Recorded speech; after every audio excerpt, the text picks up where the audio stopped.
Good afternoon. It's 5 after 12, so it's afternoon now. Thank you so much for joining us today, talking about such an important topic in such an important week of the year. This week is, or today in particular, is World Mental Health Day. And we're bringing you expertise from our counseling department. Jeffrey Glenn is going to be doing a presentation on cognitive distortions, how thinking errors shape our experiences. I would like to start by acknowledging this beautiful land that we're on, that is welcomed here by the families of the Kusapsuming and Lekwungen families. It's a pleasure to live, work, play, interact, build relationships, and take care of ourselves and take care of each other on this land. So we're very fortunate to be here, and we acknowledge that. So this community learning opportunity is delivered in cooperation with Human Resources because it is a community concern. So our well-being staff and students are important to each other so that we can thrive and make the most out of the learning opportunities that we have here. Today is also Light Up Purple for Mental Health Day, hence purple cupcakes, purple shirts. Thank you so much. I see so much purple in the audience. Thank you. Appreciate that. And this is our launch of the long-awaited pamphlet of Student Mental Health Framework. So pick one up at the table on the way out, or buy the cupcakes if you haven't grabbed a cupcake, or on the way out. This highlights the key points of the framework and what to do if you see a student or a peer or somebody who is in distress. So keep this handy on your desktop, and it's something that we would love you to incorporate in everything that we do here. So I'm going to hand it over now to Jeffrey Glenn, who is our one of our counselors and a registered clinical counselor. And I'm so excited to learn what he has to say about cognitive distortions.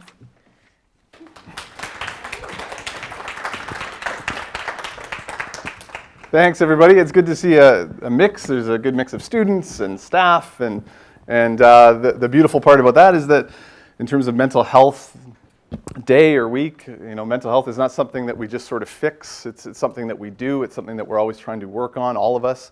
It's not something that just some people deal with. So this is great to have a nice turnout, and it's an honor to be able to represent our team in terms of sharing some stuff that I hope will be helpful for you, both personally, professionally, and in all spheres of life. In terms of just an introduction today, a little bit of background about me. I've been here about 10 months, so I haven't been here very long. Before coming here, I worked in the EAP area for about 6 years, but the majority of my career is actually working in corrections with parole. And in parole, we do a lot of CBT work, which is where a lot of the basis of my work in this area came from. So we'll go over a bit of a brief introduction, a little bit about cognitive behavioral therapy and how it works. Then we'll go into the 10 most common cognitive distortions or thinking errors that we see highly correlated with mental health challenges like anxiety, depression, interpersonal conflict. And then we're going to try to talk a little bit about some ways to try to counter those thinking errors or how to untwist those thinking patterns. At the end, I hope to have time to give you guys a Q&A period and ask any questions you have, and that'll be a bit about it, okay? Hopefully you guys got a muffin or a cupcake, and we'll get going.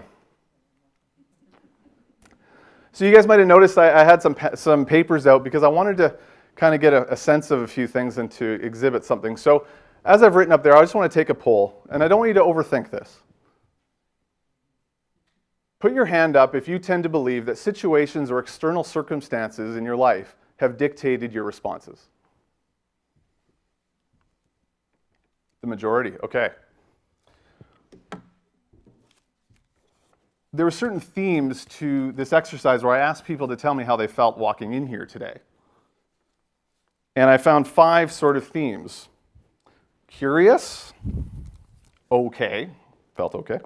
Excited, fantastic, or anxious.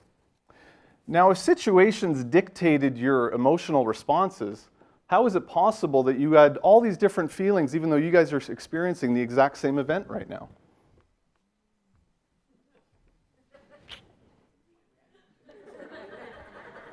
Did I just debunk this thought that you had? This cause and effect relationship. Now, a lot of people tend to think in those ways.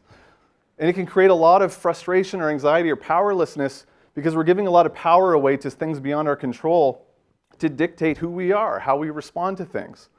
So today we're going to talk about all the different influences that actually are underpinning our reactions and how we can do something about those.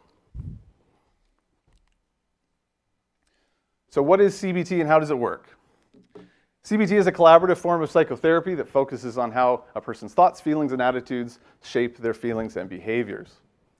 CBT has been proven effective in working with a wide range of mental health challenges, and some of the things I already touched on: anxiety, depression, pain management, personality disorders. It's been very effective in a lot of different domains. Now, if we were to think about the impact of thinking and think about this as almost a fork in the road of two different types of maybe students that we might see here. We have an upcoming exam. The top one has a healthy thought or self-talk that says, you know what, I've studied hard, I'm feeling prepared, I'm good to go. So they go into that exam room and they're feeling a healthy sense of stress, but they're calm, they're confident, they're focused in the right ways, and their mind is open and capable of being able to show the work they've put out. Now, the bottom is the other end of things. Self-talk that says, I'm not ready for this, what if I fail? What follows that? Anxiety, fear, stress. And whenever we're stressed or in a fear-based survival mentality, we tend to not be able to access our higher brain function. We lock up, we have that mental fog or feeling frozen. I highlighted, as you can see there, the what if component, because what if is a huge, huge issue when we look at anxiety. Anxiety is all about a future-focused, worry-based, out-of-control mental game that we play with ourselves. And we don't tend to focus our what-ifs on anything good. It'll be, and we'll often catastrophize. Well, if I fail this exam, then I won't be able to get a high enough GPA, and then I won't be able to get into the graduate school I want to, and then my parents will be disappointed with me, and I'm going to end up working at McDonald's and eventually homeless and dead on the street. And these thoughts can bang, bang, bang, quick. You can see it. They go. The funny thing is that I often, when I talk to clients, they don't usually look in the crystal ball and focus on what ifs that are good. You know what I mean? Like they don't play the tape out in a positive way. They tend to do it in the negative way where they imagine their nightmare scenario. And then to no surprise, they get overwhelmed and fearful. I don't remember, like say when I was a student, being 20, 21, going out on a Friday night, thinking to myself, what if I'm just too handsome? Like, what if I just bring too much heat to the dance floor and I get inundated with so much attention that my friends get jealous and I got to handle all these numbers coming at me? Like, I never worried about things like that. I worried about it, and again, I would think more like, oh, if I don't get a number, then I'm not going to get a girlfriend. If I don't get a girlfriend, then I'm going to be a joke, and then I'm going to die alone. We often end up at, I'm going to die alone at the end of these sort of fear-based catastrophes. So cognitive distortions are simply ways that our mind convinces us of facts that aren't necessarily true. So these inaccurate thoughts or assumptions are usually used to reinforce negative thinking or patterns or emotions, telling ourselves things that sound rational and logical in the moment, but often just serve to keep us feeling bad about ourselves or powerless about our future. Come on in.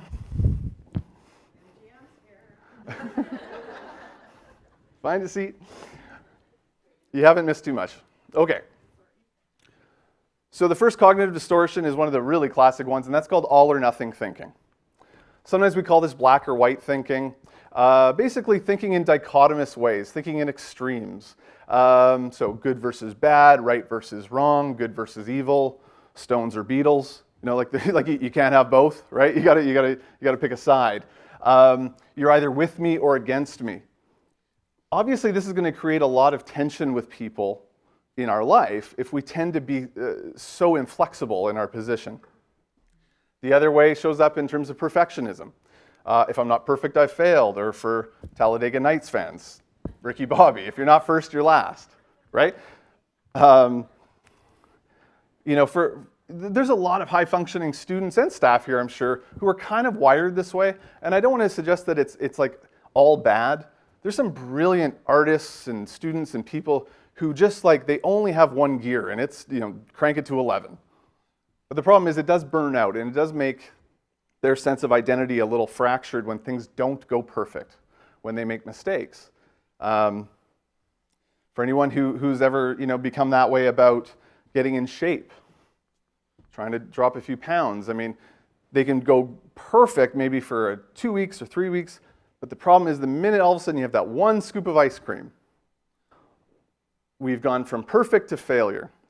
So shame follows quickly, and self-talk that says, oh, I've blown it now, I might as well go all the way, and then eat the whole quart of ice cream.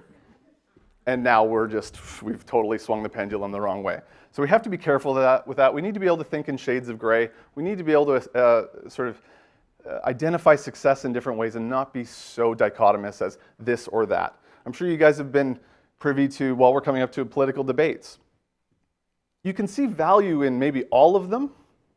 It doesn't have to be he's all brilliant, he's all dumb. He's great, she's bad. Like, we don't need to do that. So we want to be able to see that there's room for both and in terms of the gray in between. Overgeneralization. Viewing a single negative event as a never-ending pattern of defeat by using words such as always or never when you think about it. We see this a lot in conflict, specifically when I would work with couples.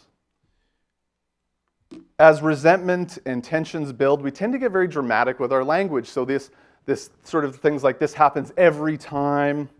You never have my back with your mother. You always let me down. You're never, like, we do this in language, and then it's not surprising that we have, with intense loaded language, we have intense loaded emotion that follows. Because listen to the story that gets told. And you can imagine me sitting there with a couple who's doing this. Well, you never do this. Well, I always do that. Chances are there are exceptions to the rule, and that language isn't really reflecting reality. So I would often be challenging them to say, well, are you saying that that's, without exception, that person's never chosen you over his friends? Or does this really happen every time? In which case the person might say, well, no. So then I might ask, okay, well then can you use language that reflects reality then? I think sometimes you do that. On occasion, I've noticed that. It's really hard to get jacked up emotionally when you're using words like, sometimes I think you do this, every now and again you let me down, like, because it implies that sometimes you're not that and you actually are kind of a good partner maybe. Mental filter. Only paying attention to certain types of evidence while ignoring others. So a tendency to pick out a single negative detail and dwell on it exclusively, noticing only the perceived failures or flaws, like the drop of ink that discolors a beaker of water. Now, if I was to ask you guys again as a poll, let's say that you give a presentation to a group of associates at work. And you get tons of positive feedback, except that one person gives some mild criticism. Would you focus on all the positive feedback, or would you spin on the one negative comment? I think a lot of us are guilty of this. The question is why? Why, if I had 10 people, 9 applaud me, say I'm brilliant, 1 says, why did we do that? Does anyone have any ideas of why we would do that? From an analytical point of view, it makes no sense, right? My belief in terms of experience would suggest that human beings walk around with a confirmation bias. What we believe to be true, we tend to notice evidence for in terms of supporting it. If we battle insecurity, if we battle shame, if we battle self-doubt, if we tell ourselves it wasn't good enough, then we will cast out those other comments. We will find a way to diminish them, and we will solely focus on the one comment that's backed our belief. It wasn't good enough. Now, there might be a few of you out there that don't operate this way, and to that I say congratulations, that's fantastic. The reason I think some of you who don't battle that have that is that you probably have a very positive sort of self-concept or have a lot more compassion for yourself. So I know that there could be a scenario where a different person who has a lot of that self-confidence could give the exact same presentation, get the exact same feedback that the other scenario had, but come out of it going, 9 out of 10 people knew what I knew. I was awesome. It was great. I don't know what's going on with the other guy. Maybe something's going on with him. I don't know. But those people, they know. Nailed it. So they will focus on what backs their opinion and their sense of how it went. Discounting the positive plays on the same thing. Rejecting positive experiences by insisting they don't count. In other words, it wasn't good enough. Again, some perfectionism in there. It was good, but it wasn't good enough. Or anyone could have done as well, so don't give me praise. It's no big deal. Again, maybe I got lucky. This was just the exception. Normally I'm a failure, but I did okay this time. These people are just being nice. They're just, being thoughtful. They didn't actually like what I did or the presentation I gave. Discounting the positive takes the joy and the sense of accomplishment away from our achievements. And they can often just perpetuate the same narrative that we carry about ourselves. So we have to be careful about how we manipulate information that way and discount even some of our greatest achievements. Jumping to conclusions. There are two main ways that we do this.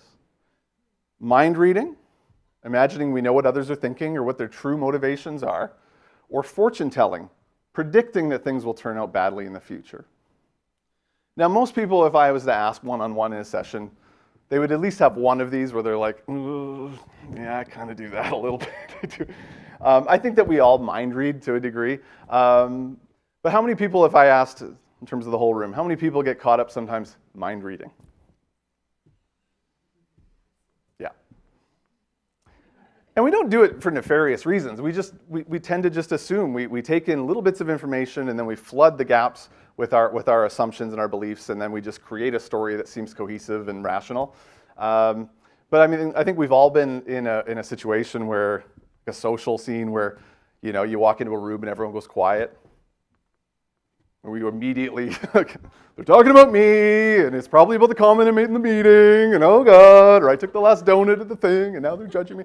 Like, we just create this whole story, and it can seem very, very real. And in a corporate or work environment, if that doesn't get checked out right away, it can be toxic to the environment if it never gets clarified. Because that person's story might just totally make you out to be a terrible person, or vice versa. And so it's important to realize any of those miscommunications or lack of information can be flooded and make a mess. Fortune telling really comes back to the root of anxiety again, looking in the crystal ball, seeing all the things that are going to go wrong, and then trying to control the uncontrollable. Magnification and minimization, exaggerating the importance or magnitude of your problems and shortcomings, or minimizing the value or importance of your desirable qualities. So this is also called the binocular trick. So the first one is a little more, for lack of a more appropriate term, more of a drama queen kind of thing. Someone who really wants to be able to exaggerate and make it more verbose and a bigger issue. Whereas the other one, is more just like silencing and sort of diminishing what's good or what's actually working well for them in their life. Emotional reasoning, assuming that because we feel a certain way, that it must be true or reflect the way things really are.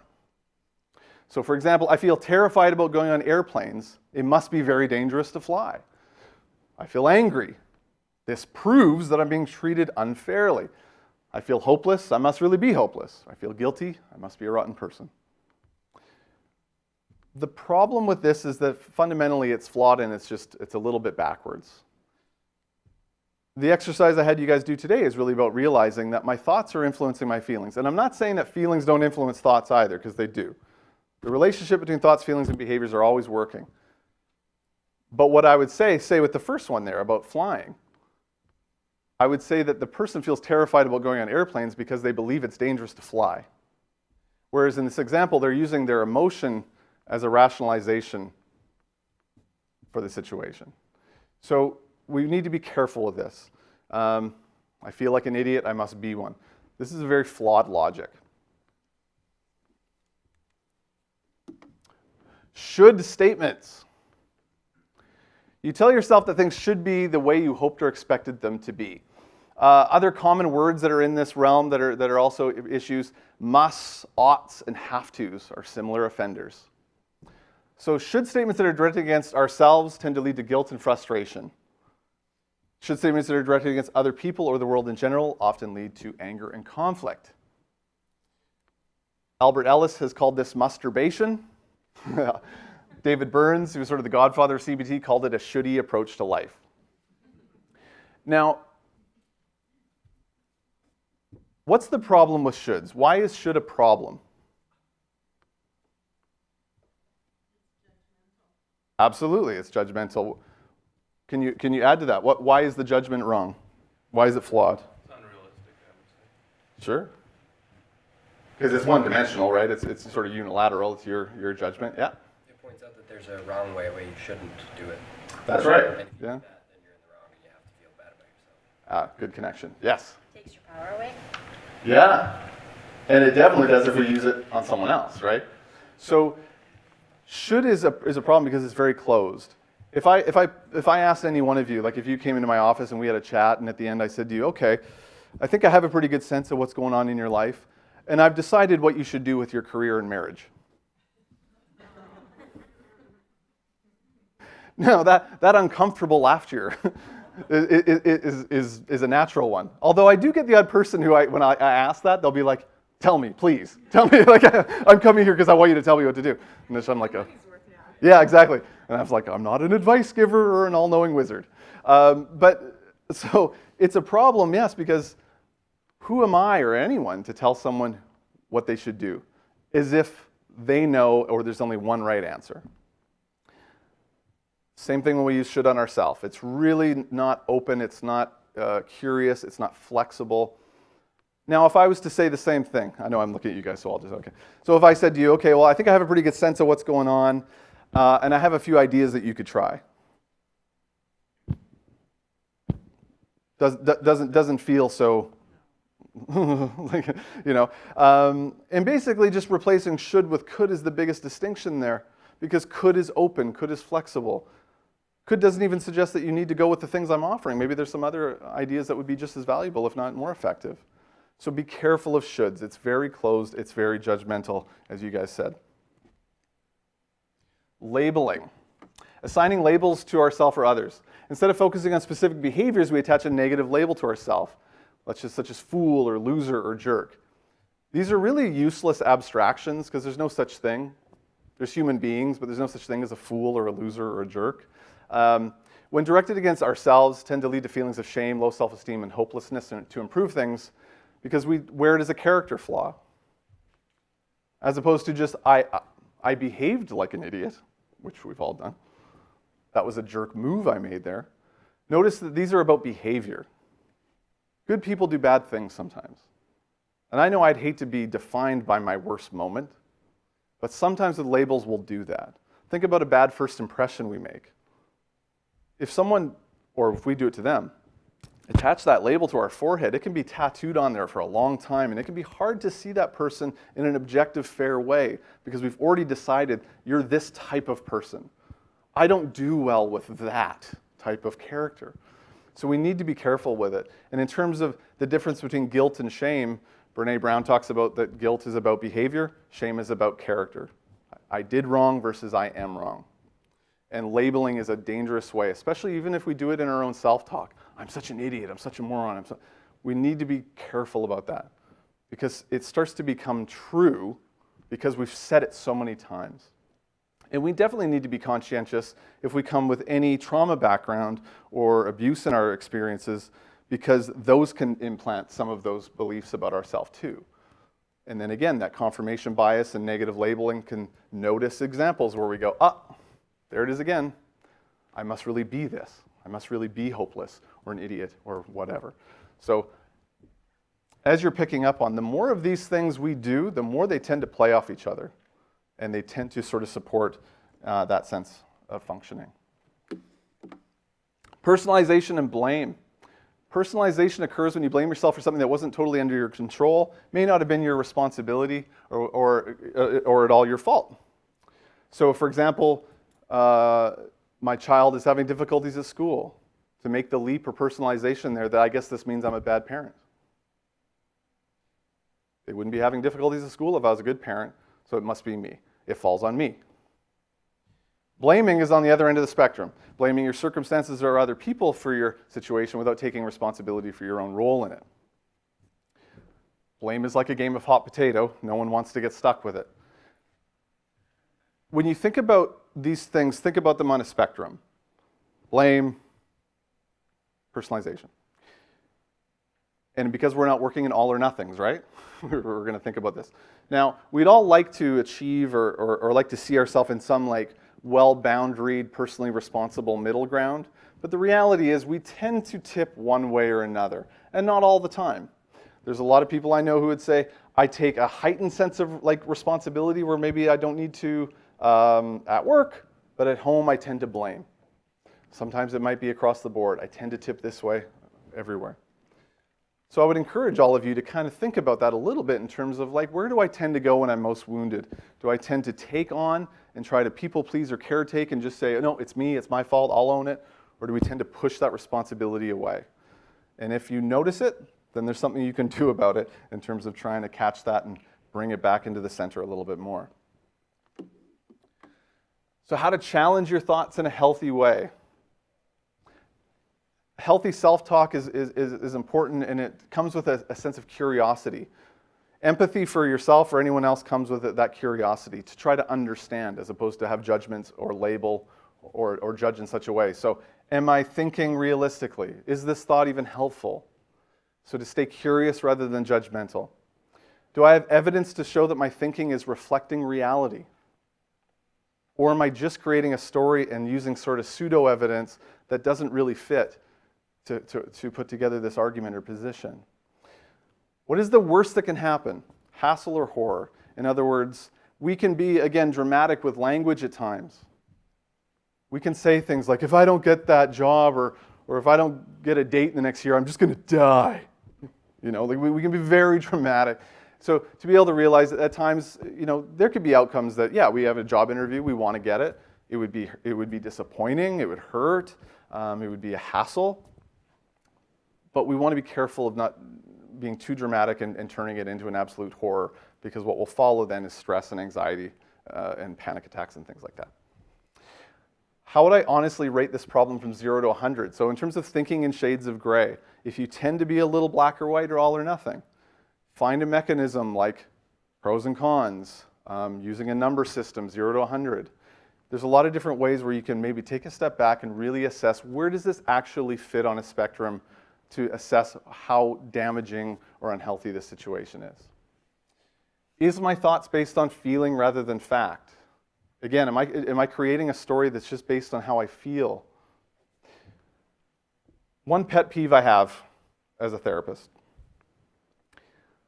People tend to describe their thoughts, but they frame them as feelings. And I think this is a new thing in the last like 10, 20 years. You see it in some dark comedies with couples where they'll do the banter back and forth like, well, I just feel like you're a total arsehole. I just feel like you don't listen to me. I just feel like when you did that, you should have done that. And so they say all these things and they frame it as a feeling, but they're not actually sharing their feelings. They're just sharing an opinion. So I'll give you an example. One very, very difficult couple. The one person was saying these dramatic things like, I feel like you've never loved me. I feel like you're probably socking money away, and I just feel like you're probably having an affair with my sister and are going to run off and move away or whatever, steal our kids. Now you can anticipate that the reaction is not a welcome one by the partner.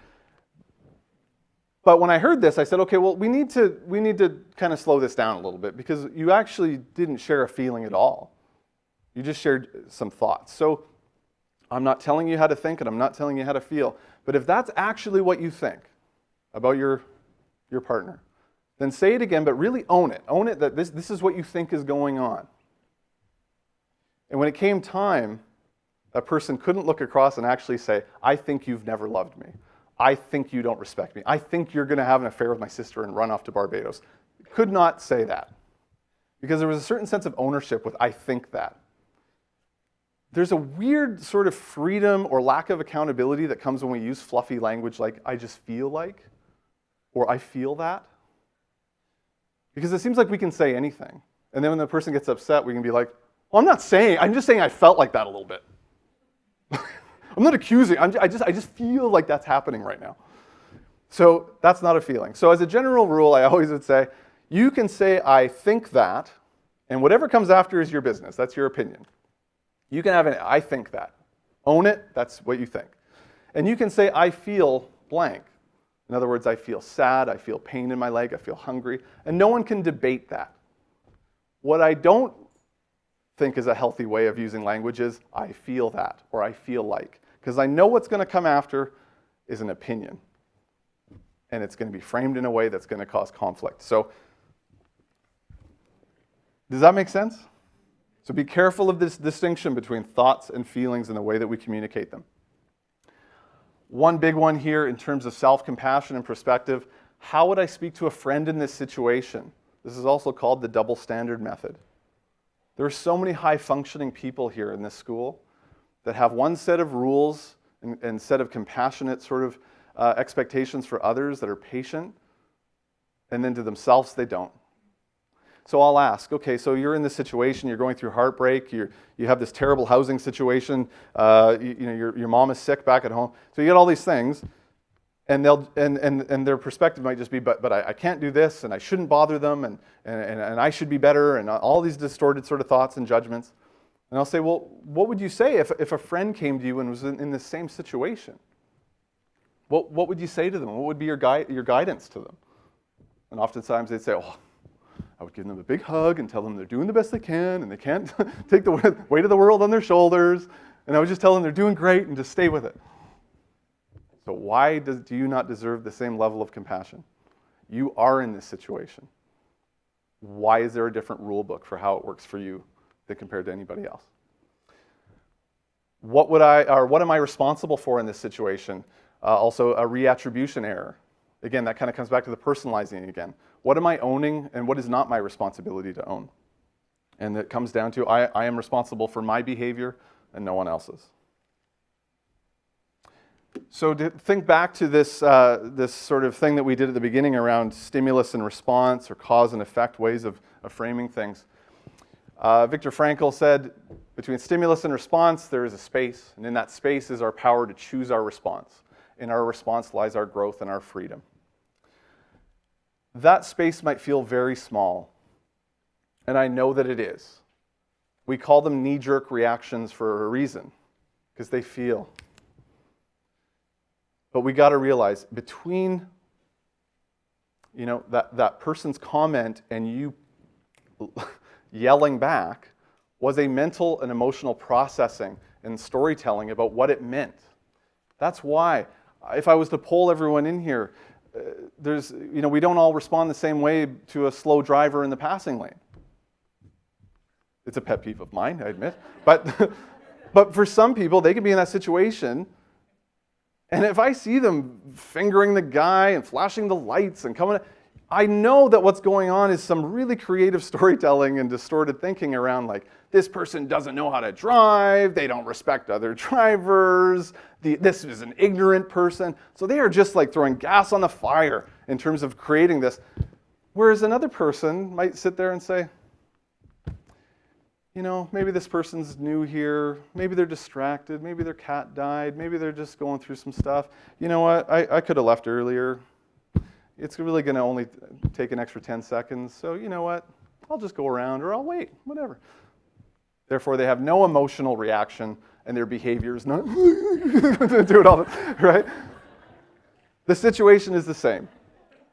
I hate the idea that I would live in a situation or live in this life where I could wake up one day feeling really, really confident in myself, feeling really good, and then just like someone or something happens and it just dictates, now you're going to hate yourself. Now you're going to have anxiety. Now you're going to question your identity. Now I'm not saying that we're all unimpacted. We are impacted by external events. But how we're impacted, the stories we tell about it, the responsibility we have for how we manage it behaviorally, that's where our power and strength lies. It's not always easy to be that personally responsible, to say no matter what happens to me, I own my behavior. But what it does also mean is that if you have a moment where you go through something really hard and you handle that situation with dignity and grace, you get to own that too, as opposed to saying, I just got lucky, or anyone would have handled it just as well. So keep that in mind. For anyone who doesn't know, here's some of our information in terms of our general counseling department and contact information. And that is it. So just the Q&A portion.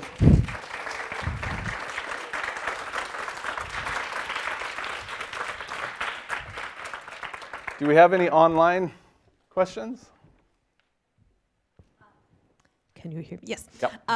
Not yet. I've just invited some questions. We have 24 people participating online, and Nice.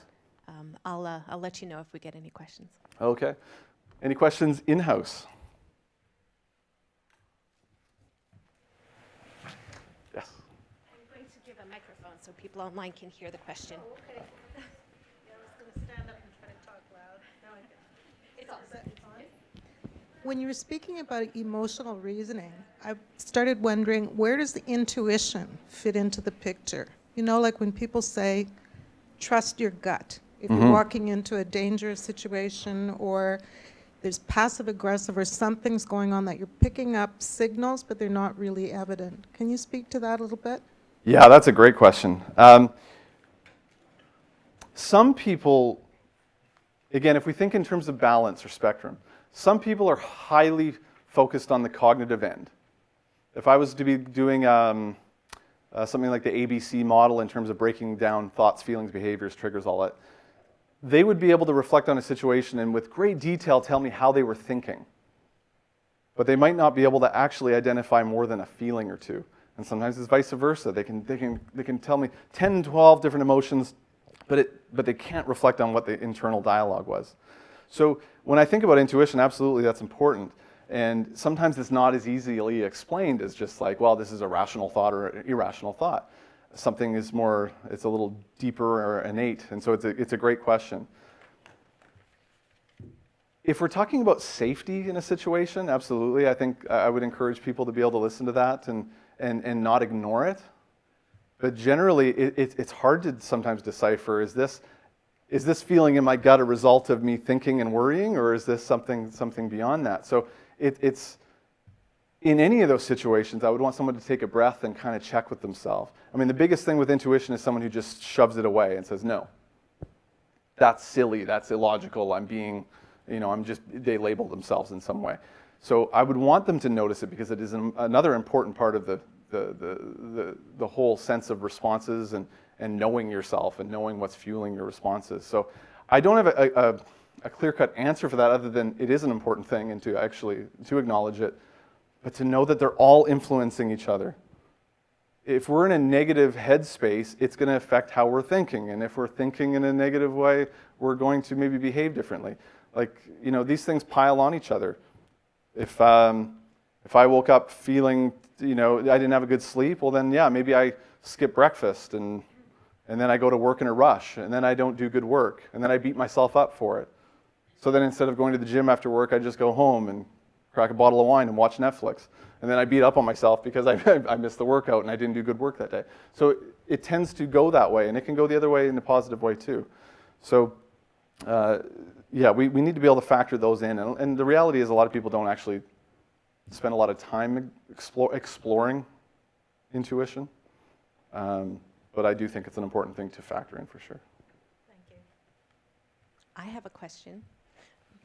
This is my own, not anybody's online.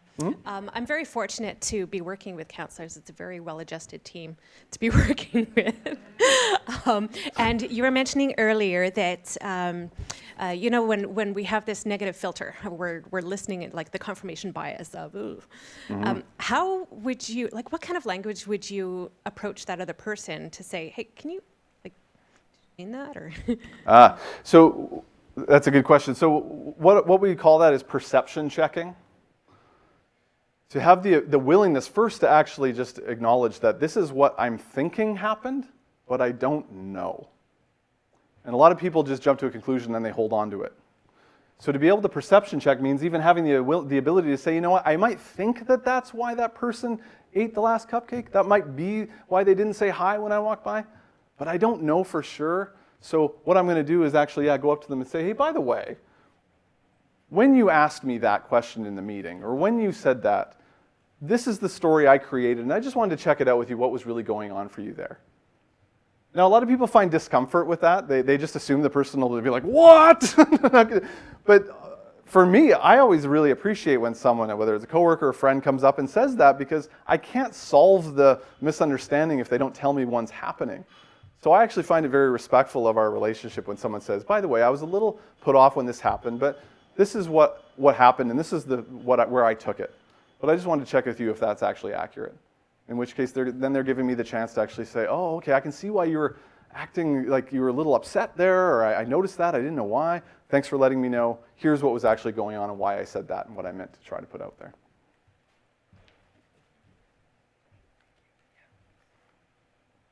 Thanks, that's a good one. This is kind of in a similar line to the question that came from over there. First of all, love CBT. It's the only kind of talk therapy that I've ever really connected with. Was listening to a podcast a couple of years ago, Invisibilia from NPR. It's really cool. Deals with a lot of this stuff. But they talked about the shift in therapy approaches from kind of the original psychodynamic ones into CBT and how that blew up, and just almost any therapist you could see in the last few decades was practicing CBT. And they implied that there's a shift now that we will see kind of in that 2 years ago space into the next 10 years towards mindfulness-based therapy. Yeah. And I've always found this bit of a, I don't know, it's a paradox with mindfulness and CBT. CBT is looking at your thinking, tearing it apart, breaking into little pieces and saying, do those pieces make sense? Yeah. And mindfulness is the opposite. It's saying, stop thinking, clear your brain, and let that be the way you deal with this. How do you address that paradox or disparity? How do you combine mindfulness and CBT to an effective, combined treatment? Yeah, absolutely. I was fortunate enough when I was at Vancouver Parole, and you might be familiar with dialectical behavior therapy. So I worked as a skills trainer with the women's unit for parole in New Westminster. And that's really about balancing some Eastern philosophies around mindfulness with the cognitive behavioral component. I don't see them as opposed. I think maybe some do who are staunchly I'm cognitive behavioral therapist. But I've always tried to take a little bit of here and there, which is I think why I danced around your question a little bit, because CBT can be a little rigid in terms of thoughts, feelings, behaviors, and a felt sense of something that's hard to explain, even deeper spiritual sort of questions. Some of these things are hard to sort of mesh together. But the best way I can say that is that I don't think you can even do great cognitive behavioral reflection if it's coming through a lens of judgment already, of that's a good feeling, that's a bad feeling, or I think sometimes that's done in such a in just such concrete terms that there is room to be able to just say, that's what I'm thinking, that's what I'm feeling, and I don't need to fix it. I don't need to solve it like a riddle as if it's not okay. It is okay. And I'd always say to people, you can't solve something that you don't even know is happening yet. So first, even just to be able to take a moment to breathe and to be mindful and to acknowledge, you know what, I noticed I kind of snapped at my son there. I was a little impatient there. I wonder what's going on. If I come home and my wife is just meets me at the door like a buzzsaw, and it's just and the first reaction might be whoa, don't talk to me like that, and I don't deserve that. Why would you do that? And to defend and then counterattack, right? In a staff meeting we recently had, I actually gave the example, I think, to Sarah, and I said, at my best, I'll look past the behavior of what I'm seeing, and I'll get curious about what's underneath it. So instead of saying this behavior is wrong, I'll get curious about what's going on. There must be some wound under there, because your anger is just the show. But there's some other primary feelings going on, and if she doesn't know and she can't talk about it, then I can't help her with it. So I need to spend some time actually being curious and say, I see that you're overwhelmed. I might not say angry, because that could be a trigger. I see that something's going on. I want to help you. What's going on? I'm here to listen. Let's talk about it. And I think that that's where sort of, and I hope that answers your question a little bit, where I think there's room to be mindful first and during, but first in order to access what those true sort of thoughts, feelings, and behaviors are. Because if we don't, we can just quickly get into labeling saying, I shouldn't be this way. I'm supposed to be happy. I'm supposed to be joyful. I'm supposed to be like appreciative. But to be able to actually even know what we're feeling then allows us to actually get curious about what we need and how we can ask for help or do what we need to do to feel better. Yeah, thank you. I have a question online. Yay. How do we help someone who is experiencing cognitive distortion themselves? For example, if I'm an instructor and I see something happening in my students around assignment stress or perfectionism. It's hard to answer that. It depends which one. If someone comes in and they're thinking in terms of like very black and white, success, failure, then I might ask questions a little bit around how they define success, and like just try to. I would say to an instructor, just like I would to a therapist, in the same way, like get curious about what's going on and what's feeding that emotion and that struggle. If we start to label or finger point and be like, really sounds like you're using some should statements there, the person might feel a little attacked as opposed to receptive of, oh, maybe you have some feedback or seeing this through a different lens that might help me. So to be able to just have a conversation to say, like, I see that you're overwhelmed. What's going on? Is there some other backstory to this? Are we using some perfectionist self-talk around that's causing you to get overwhelmed and so focus on what you don't want or your fears that you can't even focus on how to enjoy the process of learning, or to just focus on doing your best and give yourself credit for that. So it really does depend on which distortion, but I guess I would never start a conversation, even myself, someone coming in, within 7 minutes be like, I've identified the thinking error and I know how to fix it. You should really do this or do that. So I would never do that.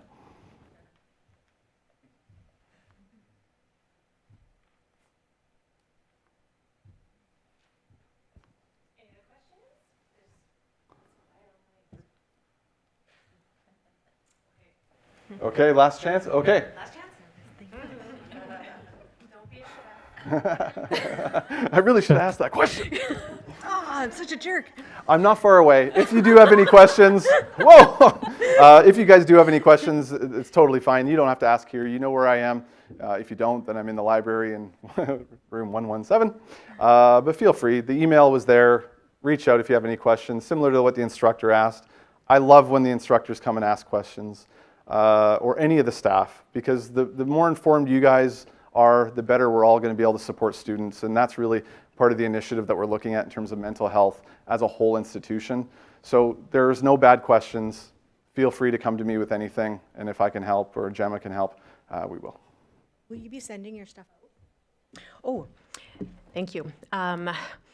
Belated warning, this is being live streamed and recorded, and I'm going to be sending out the link. So when you tell all of your workers or your peers and all the students how wonderful this session was, you can share it. We'll also have it posted on, we're creating a resource page for these things so that they live on and on. Any other questions? Thank you so much for coming, and thank you so much for caring. Thank you for coming. I hope you see at the very least that our counselors are awesome. They're real people.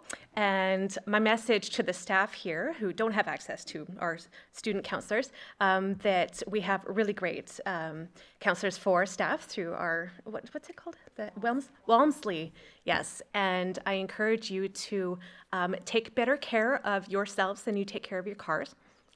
So you take that for regular maintenance, right? I want you to take yourself for regular maintenance. Don't wait till the check engine light comes on.